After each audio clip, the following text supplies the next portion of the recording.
बिस्मिल्लाहिर्रहमानिर्रहीम। पंजाब असम्बली तहलील हो सकती है या नहीं? पंजाब के वज़ीर आला परवेज़ इलाही रहेंगे या हमज़ा शहबाज? अदालत इसमें अपना क्या किरदार अदा कर सकती है और अदालत क्या फ़ैसला सुना सकती है? नंबर गेम क्या है? आज की इस वीडियो में सारी चीज़ें डिटेल के साथ आप लोगों के साथ डिस्कस करूँगा। लेकिन वीडियो शुरू करने से पहले आप लोगों से एक छोटी सी गुजारिश भी करूँगा कि अगर आपने अभी तक हमारे इस चैनल को सब्सक्राइब नहीं किया तो जल्दी से चैनल को सब्सक्राइब कर लें ताकि आने वाली नई वीडियोस आप लोगों को बर वक्त मिलती रहें। नून लीग पूरा जोर लगा रही है कि किसी न किसी तरीके से पंजाब असम्बली को तहलील होने से बचाया जाए, जबकि पीटीआई पूरा जोर लगा रही है कि पंजाब असम्बली को तहलील कर दिया जाए। ये जंग जीतेगा कौन? जब स्टैट्स मैं आप लोगों के सामने रखूंगा तो आप लोगों को पता चल जाएगा कि असल में होने वाला क्या है। परवेज़ इलाही साहब चाहते ये हैं कि वो पीटीआई के साथ रहें, पीटीआई की सपोर्ट उनको रहे, लेकिन पंजाब असम्बली तहलील ना हो, जबकि पीडीएम भी यही चाहती है कि पंजाब असम्बली तहलील ना हो। आप लोगों को बताता चलूँ कि जैसे ही परवेज़ इलाही ने समरी इमरान खान को दे दी, इमरान खान ने 23 तारीख को असम्बली तहलील करने का ऐलान कर दिया। इस पर मुस्लिम लीग नून और पीपल्स पार्टी ने मिलकर ये फैसला किया कि एक तो गवर्नर परवेज़ इलाही साहब को एतमाद का वोट लेने का कहेंगे, दूसरा जो मुस्लिम लीग नून है उनके एमपीएज़ ने तहरीक अदम एतमाद भी जमा करवा दी है। तहरीक अदम एतमाद जब आ जाती है तो फिर जो वज़ीर आला हैं वो पंजाब असम्बली को तहलील नहीं कर सकते।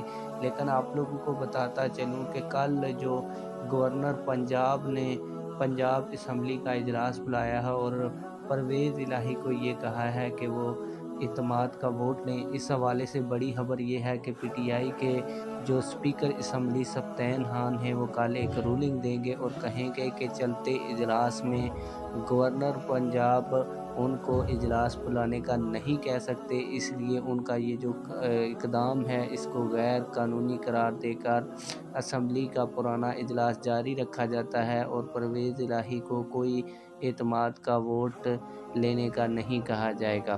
अब जब ये हो जाएगा तो उसके बाद पीटीआई हो जाएगी अपने तमाम तर मामलात में फ़ारग। उसके बाद पीडीएम क्या करेगी कि पीडीएम वो जो रूलिंग दी जाएगी, जिस तरह पहले भी इमरान खान जब इक़्तिदार से उतरे थे तो उस वक्त भी तहरीक अदम एतमाद आई थी और कासिम सूरी ने एक रूलिंग दी थी। रूलिंग का मामला चला गया था सुप्रीम कोर्ट। अब भी जो पंजाब असम्बली की रूलिंग का मामला है वो चला जाएगा सुप्रीम कोर्ट में और सुप्रीम कोर्ट जो फ़ैसला सुनाएगी वही असल फ़ैसला होगा। वो जब फ़ैसला आ जाएगा तो फिर उसके बाद जब तक तहरीक अदम एतमाद पर फ़ैसला नहीं हो जाता तो तब तक परवेज़ इलाही साहब पंजाब असम्बली तहलील नहीं कर सकते।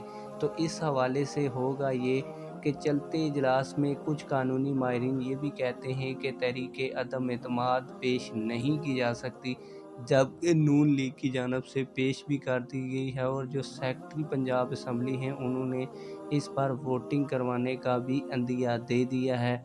अब आप लोगों को बताता चलूँ कि जब एतमाद का वोट लेने के हवाले से मामलात क्लियर हो जाएंगे तो फिर पाकिस्तान तहरीक इंसाफ के लिए गेम बड़ी इजी हो जाएगी, क्योंकि पाकिस्तान तहरीक इंसाफ की जो नंबर गेम है पंजाब असम्बली के अंदर वो 179 है और 10 काफ लीग के हैं। इस तरह कुल मिला के 189 जो हैं काफ लीग और पीटीआई के एमपीएस बन जाएंगे, जबकि मुस्लिम लीग नून और उनके इत्तेहादी कुल मिलाकर 191 के ऊपर पहुंचेंगे, क्योंकि उनके एक दो अरकान ने इस्तीफ़े भी दिए हुए हैं।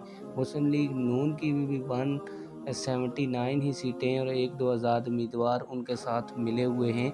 तो इस तरह ये जो गेम है ये परवेज़ इलाही बआसानी जीत सकते हैं, लेकिन परवेज़ इलाही ये नहीं चाहते कि किसी भी तरीके से पंजाब असम्बली ना टूटे, इसलिए वो कभी इमरान खान के हक़ में बयान देते हैं और कभी उनके ख़िलाफ़ बयान देते हैं। वो चाहते ये हैं कि वो पीटीआई के साथ भी रहें, लेकिन वो जो है असम्बली ना टूटे और वज़ारत आला और वज़ारत उज़्मा पर भी फ़ाइज़ रहें। आप लोग इस हवाले से क्या कहते हैं? कमेंट सेक्शन में हमें अपनी राय से ज़रूर आगाह फ़रमाएँ। मिलते हैं किसी और वीडियो में। अल्लाह हाफ़िज़।